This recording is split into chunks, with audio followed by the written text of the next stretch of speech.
There is a threshold the awakened empath crosses exactly once, not a limit you set, not a decision you make, a line your psyche arrives at after years of silent accumulation, and the crossing is so quiet that you almost miss the fact that it just divided your entire life into before and after. The request arrived the same way it always arrives, a familiar voice, a familiar need, a tone calibrated across years to locate the exact place inside you where compliance lives. You recognized it instantly, the pattern, the timing, the particular weight of expectation pressing against your chest before the sentence was even finished. But something that has always moved in response to that weight did not move. You waited for the guilt, for the automatic lurch toward accommodation, for the familiar machinery of self-erasure to engage the way it has engaged 1,000 times in this exact kind of moment. You reached for the urgency. It was not there, not suppressed, not restrained, genuinely absent, like reaching for a railing in the dark and finding only open air where something solid has always been. You did not decide to stop. You discovered that something in you had already stopped, and the discovery was so quiet, so lacking in the drama you had always imagined this moment would carry, that your first thought was not relief, it was confusion. Because the version of you who would have moved toward this person, absorbed this need, managed this dynamic at the cost of your own interior, that version did not show up, and you were not entirely sure who was standing in their place. Carl Jung mapped the mechanism behind what you just experienced with a precision that will eliminate every comfortable explanation you have been reaching for. He understood that the deepest psychological thresholds are not chosen by the conscious mind. They are reached by a structure far larger and far older than the ego. Jung called it the self, the deep organizing center of the total psyche, and the self does not negotiate. It does not wait for you to feel ready. It accumulates evidence across years, decades, entire lifetimes of quiet absorption, and when the structural limit is reached, it acts, not as a suggestion, as a fait accompli. The ego discovers what the self has already decided the way a city discovers an earthquake, after the ground has already moved. The threshold you crossed was not a brave decision. It was a reorganization that completed itself beneath the surface of your awareness and left your conscious mind to find out about it in the exact moment the old pattern was tested and failed to hold. By the end of this, you will understand the exact architecture of the crossing you have been living inside. You will understand why the guilt did not arrive, why the old response did not activate, and why the version of you who could have been pulled back into the old arrangement is not coming back, not because you have chosen to be different, because the psyche that sustained the old pattern has already been reorganized from the inside. The threshold exists because the human psyche has a structural limit that is not determined by the conscious mind. Jung recognized that the unconscious has a compensatory function.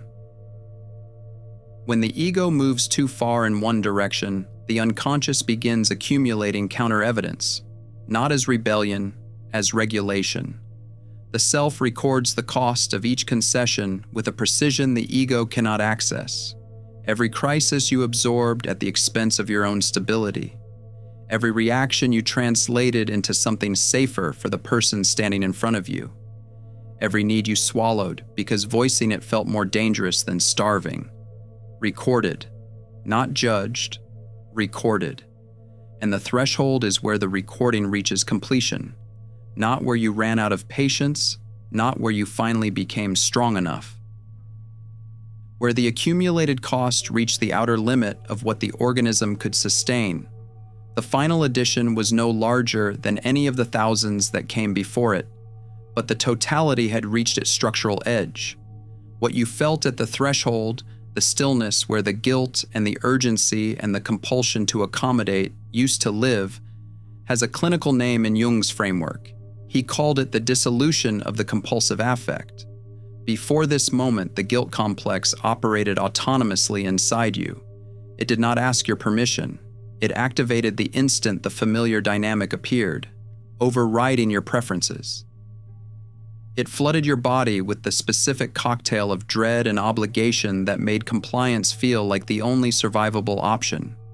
You did not choose to feel guilty. The complex chose for you, every time. What happened at the threshold is that the complex lost its autonomous power, not because you defeated it, because the integration work, the shadow work, the slow and agonizing process of becoming conscious of the pattern had proceeded far enough that the complex could no longer override the ego. It did not vanish. It lost its teeth, and the absence of those teeth, after a lifetime of being bitten, felt so foreign that your first interpretation was not freedom, it was malfunction. For her, it was the moment she waited for the urge to smooth things over, to translate her own pain into something more comfortable for the other person, and found the urge entirely absent. She had reached for it reflexively, the way you reach for a light switch in a room you have entered 10,000 times. And her hand closed on nothing. The switch had been removed, not by her, by something that understood, with a clarity she had not yet achieved, that the light it powered was illuminating everything except her. For him, it was the moment he felt the familiar pull towards silent accommodation, the gravitational force that had organized his adult life around other people's needs, while his own needs sat in a locked room he had forgotten how to enter. He felt the pull. He recognized it. And for the first time, the pull was not strong enough, because something in the architecture of his psyche had shifted the center of gravity. The force that had held him in orbit around everyone else's emotional requirements had weakened to a level his body simply would not obey. And the realization that stunned him was not that he was refusing. It was that there was nothing left to refuse. The part of him that used to generate the compliance was gone, not resting, vacated. Both of them stood in the same interior silence afterward. Both of them searched for the urgency that had governed every previous version of this moment. Both of them found a stillness that was not peace and not anger. It was the first experience of their own ego operating without being overridden by a psychological complex that had been running the show since before they had language to name it. If you have already lived this moment, if something in you went still where it used to move, and you have not been able to explain it to anyone, write this in the comments. It already crossed. But the threshold was not reached quickly. It was reached through years of approaching it and retreating. Years of getting close enough to feel the edge and then pulling back, because pulling back still felt safer than crossing. You have been here before. You have reached smaller versions of this limit, said the word no, held your ground for a day, a week, sometimes longer. And every time, something pulled you back. The guilt arrived with the weight of a verdict. The relationship applied pressure, and the pressure found every crack in your resolve. You named a limit. Then you watched yourself abandon it when maintaining it became more expensive than you could afford in that moment. Each retreat cost something, a small erosion of self-trust with each return to the old arrangement, a quiet confirmation delivered by your own behavior that your needs were negotiable and theirs were not. Jung called this the sacrifice of individuation on the altar of belonging. You traded your authentic self for connection, not in one catastrophic surrender, but in thousands of microscopic ones, each individually justifiable, each an intelligent response to the specific pressure of that specific moment, and collectively, across years, they were catastrophic, because each retreat taught you that the cost of authenticity was higher than the cost of self-erasure, and you believed the lesson every time it was taught. For her, the accumulation was socially rewarded. The warmth, the availability, the precision of her emotional intelligence. These were the qualities people praised, the qualities that made her valuable in her relationships and indispensable in her family. The reward structure made the cost invisible, even to her. What is rewarded does not look like sacrifice, it looks like contribution. and she contributed until the account was overdrawn by a margin she could no longer ignore. For him, the accumulation was invisible. The man who absorbs without complaint, who provides stability as a reflex, who holds the structure of every room he enters without ever naming the weight of what he carries. He did not look depleted. He looked competent, reliable, together, and the invisibility of his depletion was the most dangerous feature of his particular version of this pattern, because what cannot be seen cannot be addressed, and what cannot be addressed accumulates without a ceiling. Both of them arrived at the final threshold not because they got braver, but because the psyche accumulated enough evidence to execute its override. The self does not wait for courage, it waits for completion, and the completion, when it arrived, was irreversible. This is the center. This is the moment the title names. The final threshold, the one that is crossed only once, and the crossing of it is not an act of will. It is a discovery. The request arrived. The familiar dynamic assembled itself. The other person was waiting for the response you have always given, the softening, the quiet translation of your own experience into something less disruptive to theirs. Every element of the pattern was present. The cue was the same, the expectation was the same. The only variable that had changed was you. The weight landed, and nothing inside you answered it. The silence where the old response used to live was not empty. It was occupied by something you had never felt in this context before. Completion. The self had already finalized the reorganization. Your conscious mind was only now finding out, in real time, that the internal architecture had permanently changed. Jung observed in his clinical work that the most significant moments of transformation were experienced by the patient not as choices, but as discoveries. The person did not decide to be healed. They discovered, in a moment that tested the old wound, that the wound simply would not open.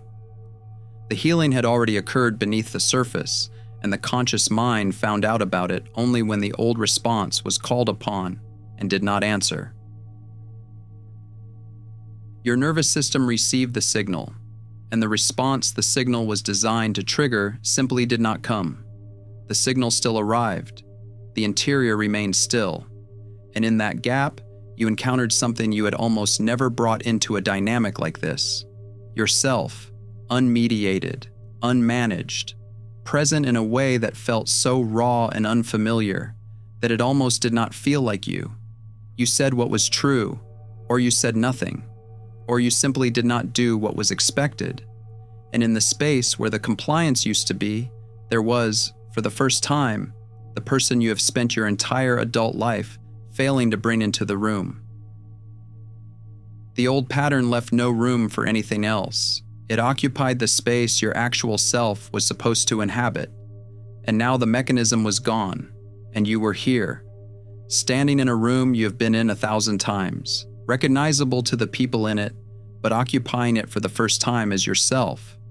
And the first 10 seconds after the crossing were not what you expected. Not triumph, not relief, not the dramatic catharsis you imagined this moment would carry if it ever arrived. Just an enormous, almost geological quiet, the kind of quiet that follows something structural, a building settling onto a new foundation, something permanent that has just occurred and cannot be reversed. If you are standing inside this moment right now, if the crossing has already happened and you are trying to understand what your psyche just did to your entire life, the alchemist's path was written for exactly this. Jung-based perception training, practice exercises for empaths who have already crossed the threshold, and 3 exclusive chapter videos that go deeper than anything on this channel. 236 pages. Downloadable now at thesurrealmind.com. You are terrified, somewhere in the margins of your awareness, that you will slide back, that the old version of you will reassert itself, that the guilt will return with its full autonomous weight, that you will find yourself once again performing the role that consumed you. You search for the machinery of the old pattern, the way someone might search a house for an intruder they are certain is hiding somewhere. But the version of you who could slide back is not available, and this is the mechanism that makes the crossing permanent. Jung described this as enantiodromia, the law of reversal that governs the deepest movements of the psyche. When a psychological extreme is reached, the psyche begins moving in the opposite direction. For years, your psyche moved toward maximum accommodation, maximum absorption, maximum erasure of your own needs in service of everyone else's. The threshold was the point where the extreme was reached, and the reversal is not a choice, it is a structural law. Your psyche can no more return to compulsive accommodation than a river can reverse its course after the landscape has been permanently altered. You can still accommodate, from choice, from genuine care, from the pleasure of giving freely to someone who has earned your generosity. But the compulsive accommodation, the kind driven by guilt and terror rather than love, is no longer available to your nervous system. The circuitry that sustained it has been reorganized. The reversal has begun, and the old direction has been structurally closed. This is why you cannot go back, not because you have resolved not to, because the psychological organism that sustained the old pattern has been replaced by one that cannot run it. The door you came through only opens from the side you were on before. You are now on the side from which it cannot be opened, and the person who could open it from the approaching side is someone you no longer are. And then the fallout begins.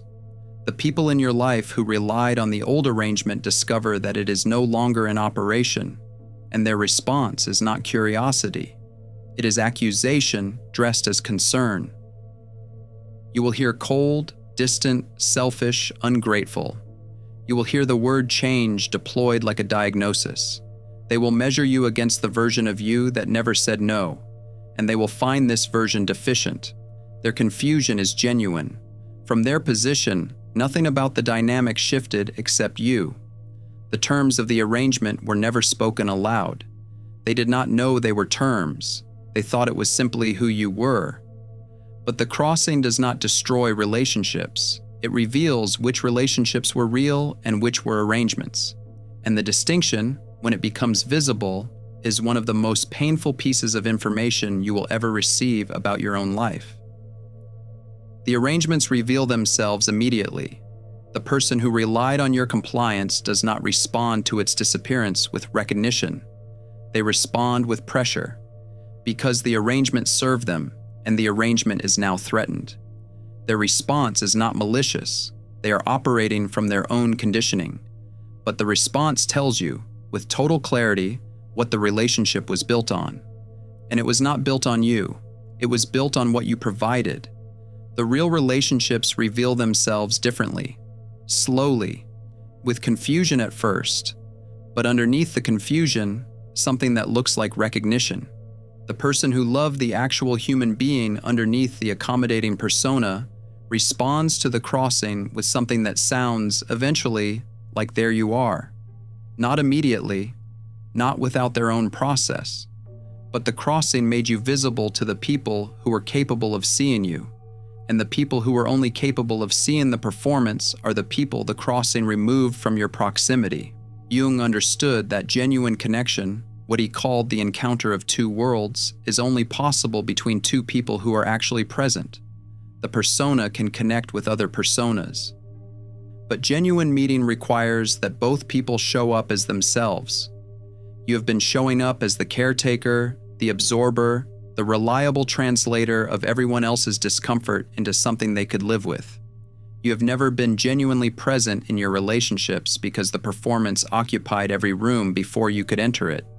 The crossing is the moment you finally arrived as yourself, and the relationships that survive your arrival are the only ones that were ever real. The grief of this is real and will not be minimized by understanding. Some of the relationships the crossing revealed as arrangements were relationships you loved for years, people who shared significant portions of your life, people who were kind to you in the ways they were capable of being kind. They are not villains. They are people whose limitations collided with your growth. And the grief of losing someone who is not a monster, Someone who simply cannot survive at the altitude your psyche now requires is a grief with no clean resolution. You cannot hate them into irrelevance. You cannot love them back into proximity. You can only stand in the new distance and carry the weight of knowing that something real existed between you and something equally real has made its continuation impossible. The life on the other side of the threshold is smaller than the life on the approaching side. Fewer relationships, fewer obligations, fewer dynamics requiring your constant management. The phone rings less. The invitations are fewer. The people who needed the arrangement have gone. What remains is different in quality. Every relationship that survived the crossing was never contingent on your performance. Every connection that held when the old pattern dropped was built on something other than what you provided. Fewer in number, immeasurably heavier in substance. You are actually known, not managed, not performed for, known. Jung understood that the psyche, after genuine individuation, requires less external validation because it has developed an internal source of authority. You have not become indifferent to connection. You have developed a stable relationship with your own center. You know what you think. You know what you feel. You know what you are willing to carry and what you are not. And you do not need someone else to confirm these things before you trust them. For her, it is the specific silence of a morning that belongs entirely to her. The particular quality of being alone and finding it, against every expectation, enough. The discovery that she has an interior life that was always there, always pressing against the walls, always waiting for the room to empty so it could finally exist at full volume. For him, it is the unfamiliar experience of his own energy being available to him. A week in which he was not the one holding the structure together for everyone else. The discovery that he has things he wants, not just things he provides, and that there is finally space for those wants to exist without immediately being consumed by obligation. The crossing was not just an ending, it was the completion of a specific process that was always moving toward this moment. Every accommodation that cost you something you could not afford, every retreat from a smaller version of this threshold, every night you lay awake processing someone else's emotional weight while your own sat unattended in the dark, every piece of shadow work that felt like excavating something enormous and unnamed from the basement of your own psyche. None of it was wasted. None of it was a detour. It was the preparation, and the crossing is what the preparation was always building toward. Jung wrote near the end of his life about what he called the completed person, not a person who has finished growing. Individuation does not finish, but a person who has become whole, carrying their shadow consciously, meeting their own limits honestly, present in their relationships genuinely, alive in their own life at last, without requiring the life to be anything other than what it is. You are not finished, but you are, in a way you have never been before, whole. The threshold was crossed. The crossing was permanent. The person who approached it is not the person standing on this side. And the person standing on this side is looking back, not with triumph, not with bitterness, but with the heavy, quiet gravity of someone who finally understands the staggering cost of becoming real. And who knows, with a certainty that lives in the body now and not just the mind, that it was not a mistake. Jung-based boundary drills, perception training for empaths, and 3 exclusive chapter videos to deepen each lesson. 236 pages, downloadable now at thesurrealmind.com.